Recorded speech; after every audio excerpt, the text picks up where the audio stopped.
we have a zero tolerance to the content, but we may, in the view of the account itself, feel that permanent suspension isn't the proportionate response. Accounts dedicated to distributing, accounts engaging in this, we want off Twitter, off X as fast as possible. But there are cases globally where people do share this content out of outrage. And in those cases, we do look at whether removing the content is the appropriate response. Well, I'm sorry, but if I'm outraged by some content, I'm not going to share that to make the point.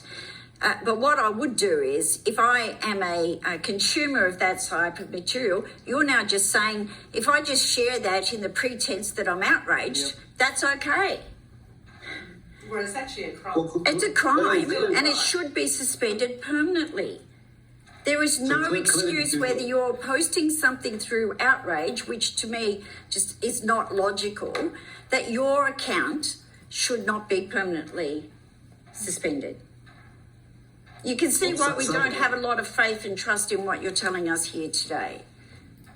And sadly, this is something that we do see regularly. Again, to use an example from the terrorist space, it's not the exact same, but similarly, after the Christchurch attack, the majority of people sharing that video were actually sharing it to call outrage, to express sympathy. This is actually quite a significant problem.